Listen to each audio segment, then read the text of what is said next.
Socialist feminism and cultural feminism are two other branches of feminism. At some points they may sound similar, but they are very different also. Socialist feminism, as the very name shows, has its roots in the socialist thought, the Marxist approach. This is also known as the Marxist feminism. Rather than seeking liberation at individual level, this approach proposes that men and women should be together in their pursuit. ایک چیز جو ہم دیکھتے ہیں کہ باقی بہت سی approaches سے مختلف ہے یہاں پہ یہ چیز بہت امپورٹنٹ سمجھی جا رہی ہے کہ men and women should go hand in hand for attainment of their rights. Prominent in the second half of the 20th century, this approach became very popular, especially in certain parts of the world. The significant role in this theory and this philosophy is that of the Marx and Engels model. If you remember this model that we have discussed earlier, we said that the struggle was between the powerful and the less powerful.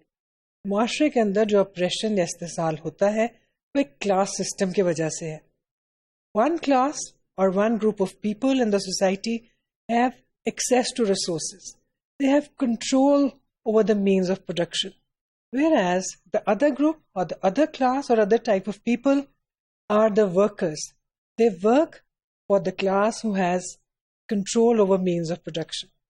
So as a consequence, the people who have the power or the control, they oppress and exploit the people who are the workers actually. So the same model is applied to the status of men and women in the society. Men have the same status as the ruling class, the bourgeoisie, and women have the same status as the proletariat or the working class. Inferior position of women is related with class-based capitalism. Capitalism, you know, is a system which people can hoard any amount of money that they can make. اس نظام کے اندر کوئی بھی شخص جو ہے جتنی دولت چاہے, جتنی وہ کوشش کر سکتا ہے وہ اتنی بنا سکتا ہے, اور جب وہ ایسا کر سکتا ہے تو کسی نہ کسی طرح سے ڈائریکٹلی اور انڈائریکٹلی اس شخص کا یا ان لوگوں کا استحصال ہو رہا ہوتا ہے جو اس شخص کی دولت بنانے میں اس کی مدد کر رہے ہوتے ہیں. سملرلی عورتوں کے ساتھ بھی ہم دیکھتے ہیں کہ ایسا ہی ہوتا ہے کہ وہ آدمیوں کو سپورٹ کرتی ہیں, لیکن در حقیقت ان کا اپنا استحصال بہت سی جگہوں پر ہو رہا ہوتا ہے. لیکن ہم یہ اس وقت کی بات کر رہے ہیں جب یہ تھیوری جو ہے when it emerged and when it was being proposed and people were following it. Sexism, it is said, sexism and economic oppression, they support and reinforce each other. ہم جانتے ہیں کہ اکنامک اپریشن میں ایک class دوسری class کا operation کر رہی ہے, استحصال کر رہی ہے, اور سیکسزم میں کیا ہے, ایک سیکس یا ایک جینڈر جو ہے وہ دوسرے کا استحصال کرتا ہے. اور جو مورل آف دا اسٹوری تو یہ ہے کہ استحصال ہمیشہ اس کا ہوتا ہے whoever is weaker, whoever is less powerful, اور استحصال ہمیشہ وہی کرتا ہے جس کے پاس پاور ہوتی ہے, جس کے پاس کنٹرول ہوتا ہے مینز آف پروڈکشن کا, جس کے پاس اپرچونٹیز ہوتی ہیں اور جس کے پاس دولت ہوتی ہے. So sexism can be eliminated by eliminating capitalist system. اگر ہم اپنے نظام کو ہی بدل دیں, معاشرے نظام کو بدل دیں اور اس میں ہر ایک کے لیے ایک برابری اور مساوات لے آئیں, تو آٹومیٹکلی وہی چیز جو ہے وہ مرد اور عورت کے معاشرے میں جو رول ہے اس پر بھی ریفلیکٹ ہوگی, یعنی مرد اور عورت بھی فائنلی ایک طرح کی برابری اور مساوات کا تجربہ کر سکیں گے. Socialist principles need to be implemented at the workplace as well as at home. یعنی وہ پرنسپل یا وہ اصول جس کے تحت مساوات قائم ہونی چاہیے, وہ اصول نہ صرف یہ کہ کام کرنے کی جگہ پر, انڈسٹری میں, فیکٹری میں ہونے چاہیے, بلکہ ہمیں گھر پر بھی ان کو نافذ کرنا چاہیے. گھر میں بھی سب کا درجہ جو ہے مساوی ہونا چاہیے, سب کے حقوق کا احترام ہونا چاہیے, اور اسی طرح سے ہم دیکھ سکتے ہیں کہ ہم نہ صرف یہ کہ اپنے گھر میں مرد اور عورت کو برابر درجہ برابر احترام دیں گے, لیکن اس کے ساتھ ساتھ ہم اپنے معاشرے میں اور ورک پلیس کے اوپر بھی یہ احترام دیکھیں گے. The power structure at home is reflected in the power structure in the society. जो पावर स्ट्रक्चर हमारे घराने में होता है वही हमें मुआशरे में दिखाई देता है. जब हम अपने घराने में अपने बच्चों को औरत का एहतराम करना सिखाते हैं, हमें दिखाई देता है कि मुआशरे में भी औरत का एहतराम किया जाता है. और जब हम घर में बच्चों को नहीं सिखाते कि बहन और भाई बराबर हैं या औरत का एहतराम ना करना कोई बुरी बात नहीं है, तो हमें मुआशरे में भी यही चीज़ दिखाई देती है. सोशलिस्ट अप्रोच में एक और चीज़ भी जो है जो कही जाती है, that is the state is and the state should be responsible for uplifting women's status. मुआशरे में औरतों का मकाम बराबर हो मर्दों के, और जो उनका मकाम अब है उससे ऊंचा हो, ये काम स्टेट का है, ये रियासत की जिम्मेदारी है.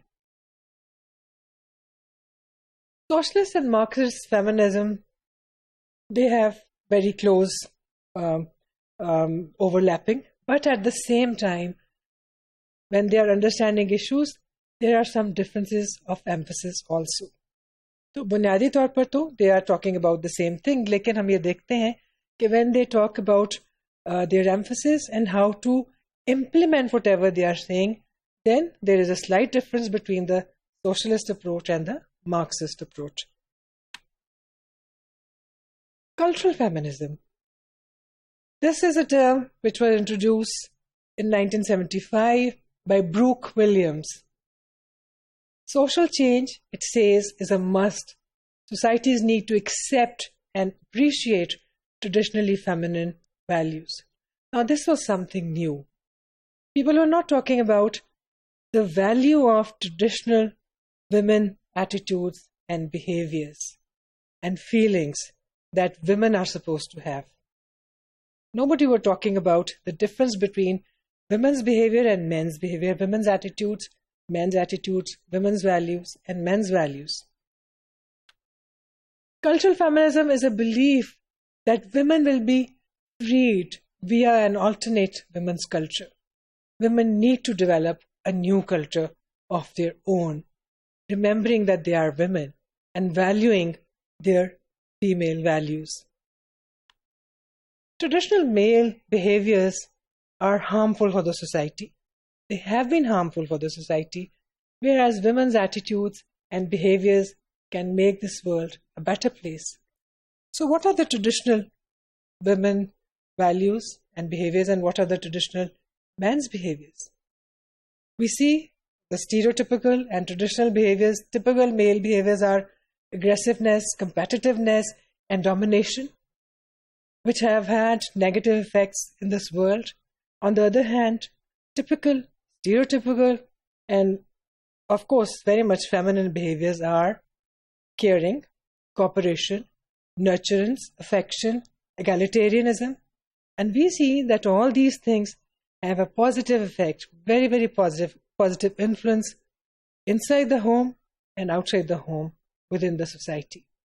So we need to take up these values and we need to move forward with our values, and we should respect them, and we should be aware that as women we have certain traits which are very valuable for the society. Women need to be included in decision making in all levels. This is the ultimate that they are proposing. So, and this is something which is no other approach is denying. So women need to be made a part of decision making. They need to be made a part of the political process, the social process, and the economic process. And we can see that the ultimate goal is the same. The emphasis is different.